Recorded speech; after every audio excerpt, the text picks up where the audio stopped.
So,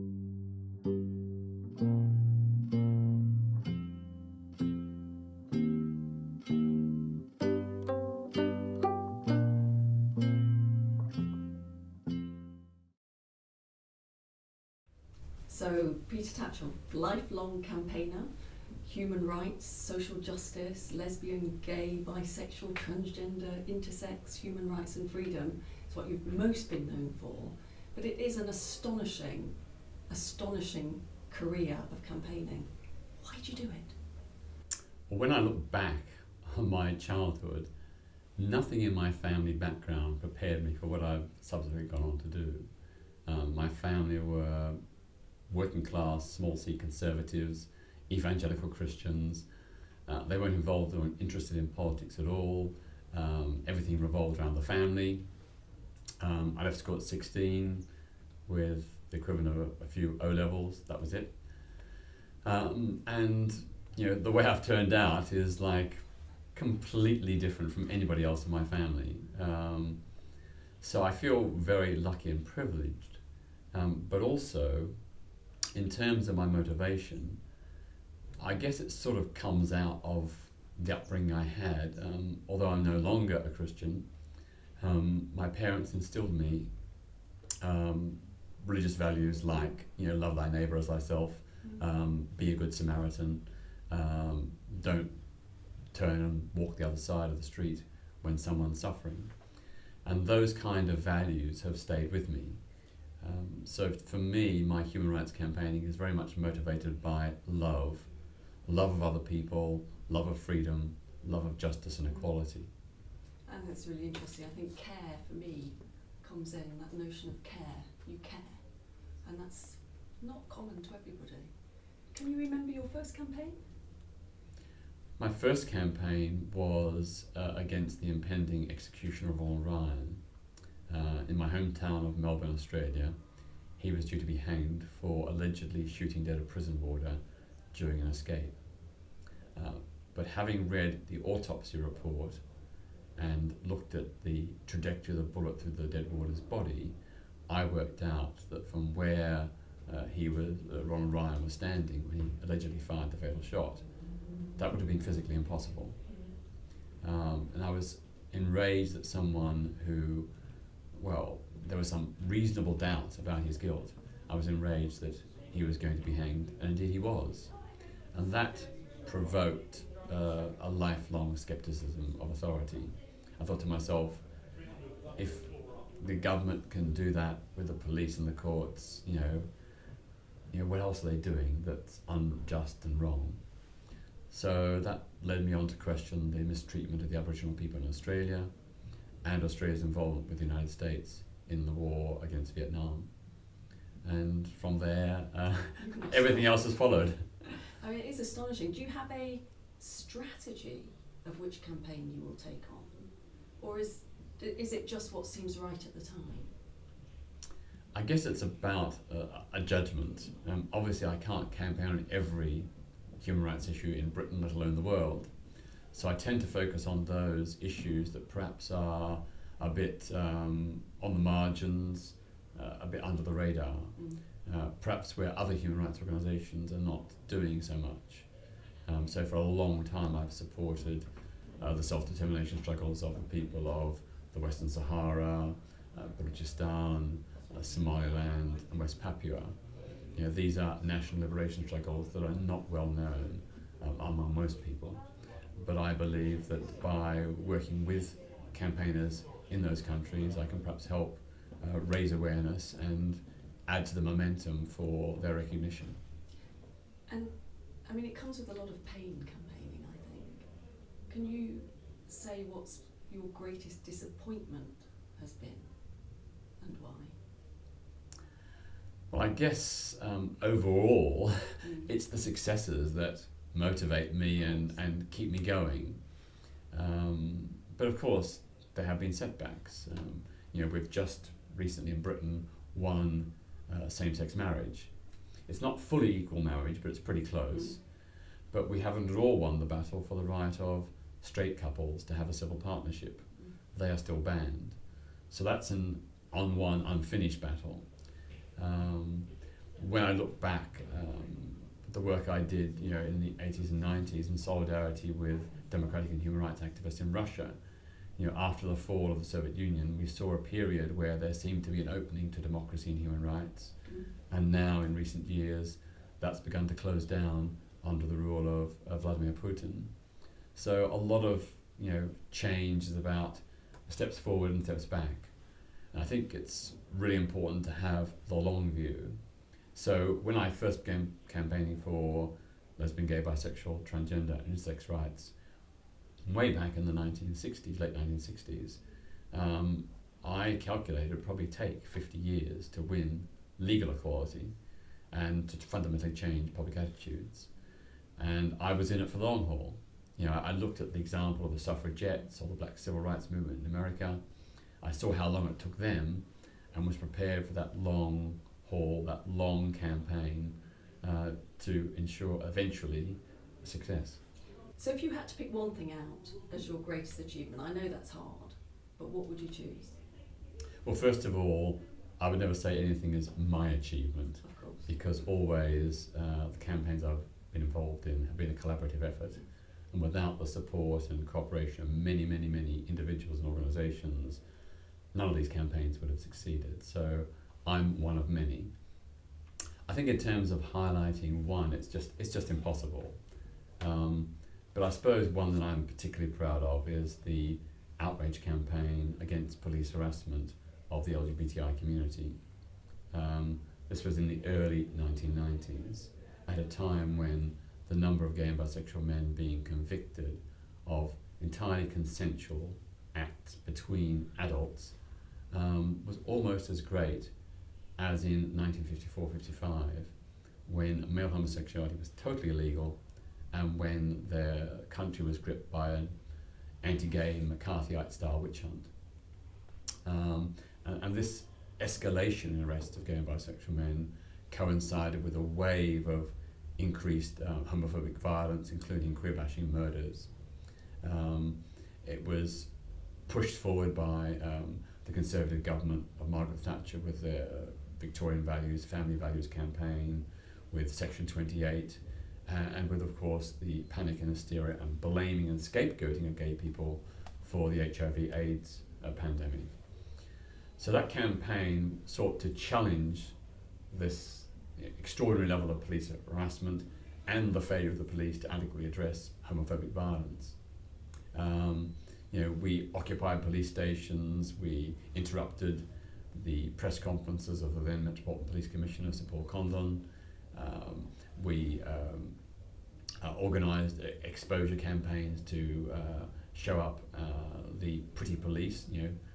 The officers would, choose one of their number who was young, handsome, dress him up in white t-shirt and jeans, black boots, leather jacket, and get him to go into public toilets or parks at night to basically encourage gay men to commit offences, and then anybody who responded would be arrested. So that campaign was incredibly effective. Within 3 months, the police were pleading with us to come back to the negotiating table, which we did. And we didn't come back just with a protest. We came back with concrete, practical proposals for a non-homophobic policing policy. Some of them borrowed from the best practice of the police forces in Copenhagen and Amsterdam. And that really took the police by surprise, because they thought we were just an angry protest group. But we had practical proposals. And eventually, within a year, they accepted, I think, probably 80% of those proposals. And within 3 years, the number of gay and bisexual men convicted for consenting offences fell by 2/3, the fastest, biggest fall ever recorded. So we literally saved thousands of gay and bisexual men from the indignity and humiliation of arrest, prosecution, and often, of course, the consequence of losing their jobs, the breakup of their marriages, and so on. And it did actually influence a huge sea change in attitudes generally. But I'm very interested that you took in a very, I think, a very good tactics for any campaign is to go in with an alternative agenda. This is how it can be done much better, rather than it being purely a politics of protest. Is that always the way you approach a campaign? Yeah, very early on I recognised that it's very good to have a critique, to say what's wrong, but negativism and oppositionism alone are not sufficient. You've also got to have an alternative. This is how it could be. And if you have the combination of the critique and the alternative, that's much more likely to, first of all, put the authorities on the spot, on the back foot, but also to mobilise public opinion in your favour. Absolutely. And you also have been well known for fusing arts and activism in much of your campaigning. That's a very Goldsmiths thing. It's a really something that we feel comes to us in a very easy way here. Why do you think that matters? Yeah, I've often sort of portrayed my style of direct action protest as being the art of activism, or protest as performance. In many ways, lots of the protests we've done, like the Kissing in Piccadilly Circus, the queer wedding in Trafalgar Square, these have been extravagant street theatre spectaculars. Yeah. And one of the reasons why they've been successful is because they've combined spectacle and humour often, which is a very good way to diffuse hostility and opposition. If you can make people laugh and make people smile, if you're doing something that's educational and entertaining, then you're much more likely to get a positive response. And I think the experience of OutRage was very much that there are different ways of doing politics. The traditional march from Hyde Park to Trafalgar Square, followed by speeches, it's been done to death. You've got to try and come up with something new, imaginative, creative, and perhaps a bit daring as well. That's the way you're going to get media coverage, to get people thinking and talking about the issue, and that's how you're going to change hearts and minds. And that creative activism, I think, is something that the Goldsmiths students are pretty good at. But you've also been associated, your direct action campaigning is really at the heart of what you do, yet you've also been established or associated with the establishment. You once almost stood as an MP for the Green Party. Would you say, how do you balance that pro-establishment, anti-establishment persona? I guess I'm quite interesting and in many ways fairly unique in that I both work inside the system and outside it. If you take an analogy with the suffragists and the suffragettes, women needed both. They needed the insiders who had the ear of government, but of course initially that got nowhere. So it was the suffragettes who came along and created mayhem and havoc and protest and consternation that put the issue of women's vote on the public agenda and pressured the authorities to act. And that gave an opening to the suffragists to be listened to and taken seriously, whereas they hadn't previously been so. So I try and straddle both, which makes it quite difficult for a lot of people to deal with me because, people are usually one or the other. So, when I come up with a proposal for draft legislation, government ministers or whoever often are quite surprised and, not too sure how to handle it. And likewise, when, negotiations don't work and people are intransigent, when I go off and do some kind of direct action protest, people sort of think, oh, he was sitting here talking with us yesterday or 2 weeks ago, and now he's protesting, I think you need both. I think that's really true and a brilliant message actually for today's students. You can be radical and a reformer. Absolutely. And not just you can be, but it's important to be. That's often where change happens.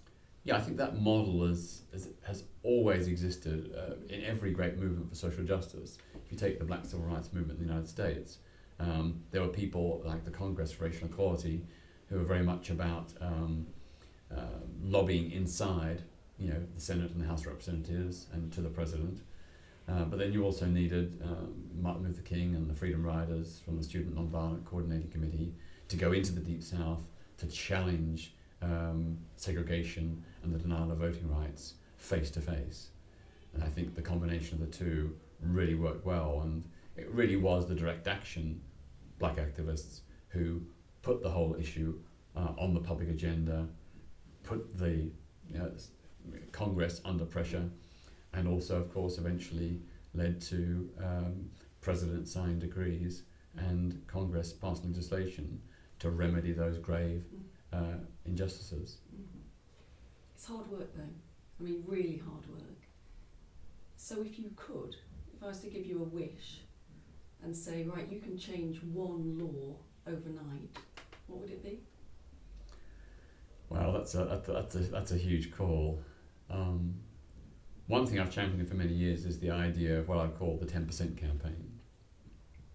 This is an idea to secure a United Nations Convention, agreed by the nations of the world, to cut military spending by 10%. You know, I'd say I'd like it to be cut by 50% or more, but you know, realistically, 10% is feasible, and I think would command public support. And for that money to be put into a global fund to combat international poverty, homelessness, preventable diseases, and so on. Now, at the moment, the countries of the world spend about 1.6 trillion US dollars a year on weapons and armies and war. 10% of that is 160,000 million US dollars. You know, with that kind of money spent through, you know, reputable, you know, responsible, efficient aid agencies, we could eradicate global hunger and malnutrition, provide safe, clean drinking water to every person on the planet, end all preventable diseases, and ensure primary and secondary education for every person on the planet. It is doable. It would be achievable. That to me would be, you know, the most significant thing to enhance and uplift people's lives across the world. Because right now we live in a world where so many people are in desperate situation in terms of food, water, healthcare and education, and housing. Those problems are resolvable. There's enough money in the world to do it. The problem is so much of it is being spent on weapons and warfare when it should be spent on human welfare. And if you were to pick out, and I know this is a hard thing to do, but if I was to say, what do you think is the biggest threat facing our democracy right now? What would you pinpoint for that? I know there are very many. Well, I think in global terms, I'd say that probably the greatest threat to human rights is free market capitalism. People often think of human rights in terms of freedom of speech and the right to protest, but it also, through United Nations conventions, includes, you know, the right to the basic needs of life, you know, food, shelter, education, healthcare. At the moment, you know, close to 1 billion people are hungry or malnourished or have no safe, clean drinking water. That really is a blot on humanity. In terms of Britain, I think that one of the grave dangers we face is a knee-jerk response to the threat of Islamist terrorism, which is pushing governments, our government included, to increasingly restrict civil liberties in the name of defending them. You know, you don't defend democracy by undermining it. You don't defend freedom by weakening liberty. You know, we need to ensure that we do respond to the threat of terrorism and jihadism, but we do so in a way that is fully respectful and reinforcing of democracy and freedom. If we don't, if we cut our freedoms in the name of defending them, the terrorists have won. So today we have lots of students going out into the big wide world, and then they're faced, you know, when I turn around to them and say, ultimately, global free market capitalism is what we're campaigning against, that feels like a huge deal. How on earth do you struggle against something as enormous as that? You've done it in a multitude of ways with great personal courage and substantial, I think, personal cost at some points as well. So what do you say to those students going out there and to inspire them to campaign for a better life for everybody? Well, of course, I wish all the graduated students success in their careers, but I ask them to also show social and ethical responsibility in the jobs they do. And that means questioning the way things are and seeking to ensure that governments and big corporations act in a more ethically responsible way, to recognise their duties towards ordinary people and to our common humanity. We do need to change the economic system in Britain and around the world, because it is causing so many problems and so much suffering. Now, I haven't got a perfect blueprint, but I think a move towards a more green, sustainable and socialised economy has got to be the way forward. We've got to recognise and ensure that the economy is based on people's needs, that addresses people's welfare, that isn't just about making money and making profits. That is a dog-eat-dog economy which leaves millions, hundreds of millions, even billions of people economically disenfranchised. We need to replicate politics. In the political system, we expect democracy. Why can't we also expect a degree of democracy, accountability and transparency in the economy as well? So I think big corporations and governments have to be answerable to the people. Peter Tatchell, lifelong campaigner, I couldn't be more pleased that you are now welcomed in as a member of the Goldsmiths community. Thank you very much indeed. It's my great honour, and I look forward to an ongoing association with Goldsmiths.